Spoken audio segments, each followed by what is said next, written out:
I had heard about it, but I still had not experienced it. When I did, it gave me that warm and fuzzy feeling all over that I hadn't really expected.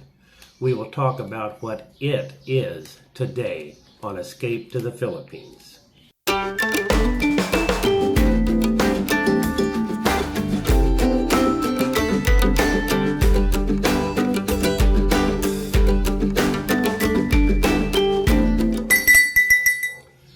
Class is in session.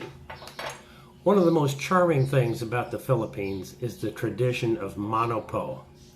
It is a greeting younger people extend to their elders upon meeting, as a sign of respect. It's probably not done quite as much as it once was, but when I get this greeting, I feel much respect for the parent in the background, the one who makes sure this tradition remains alive and that their kids observe it. Upon my entering a house, I often see the kids filing into the room, and I hear a parent whisper, "Bless," or "Mano po." I tried looking up the phrase "Mano po" in my Google Translate app. That was a failure because all it came up with was the phrase, "Who is it?"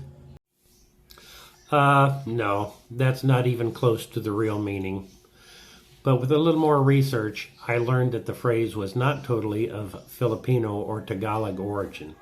Instead, the word mano is hand in the Spanish language. That makes sense because Spain controlled the Philippines for hundreds of years.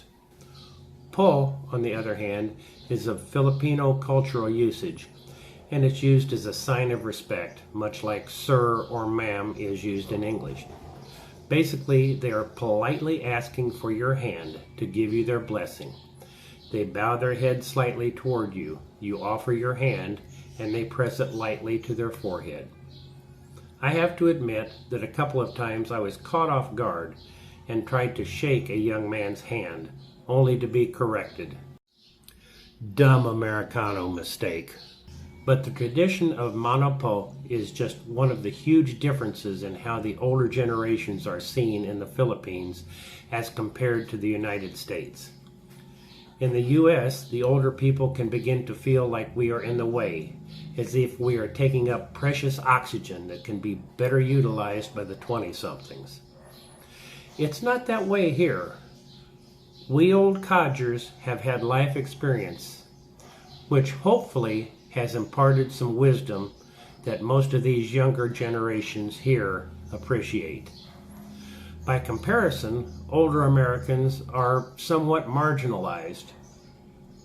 I have seen long-standing and well-respected fellow employees laid off in favor of clueless recent college graduates without experience or even a clue to how the world works. Think I'm kidding? Just watch this online classic from the OK Boomer genre, one of many videos that ridicule those of us in the baby boomer generation.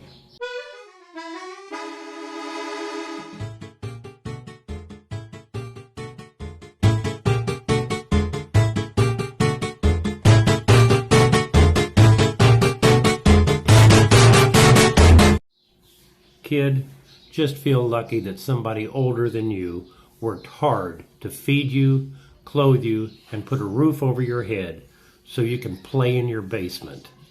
And while you're at it, kid, stay off my lawn.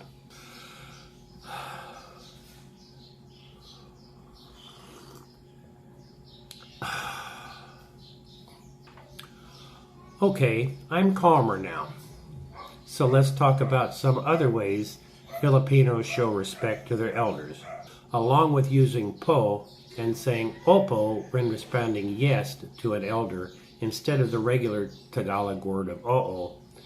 Even within the family, there are specific words for older family members.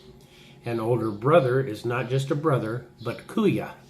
An older sister is not just a sister, but ate, and so it goes.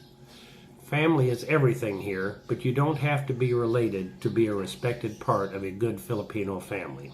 To my friend's 17-year-old son, I am his tito, which means uncle. The friends of a young Filipino's parents are often called tito or tita, aunt or uncle. And when those titos and titas become lolos and lolas, that's grandpas and grandmas, they are not forgotten here.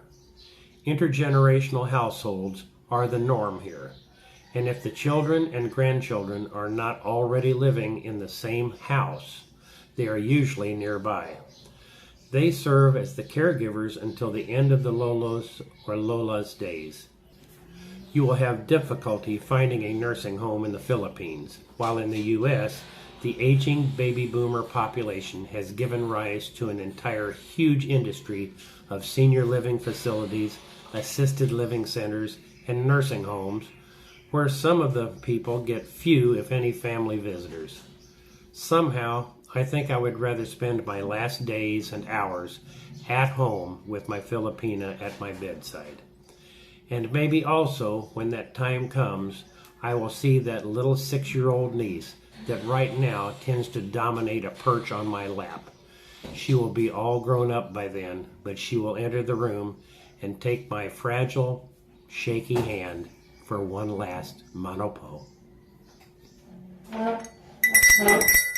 Class is dismissed.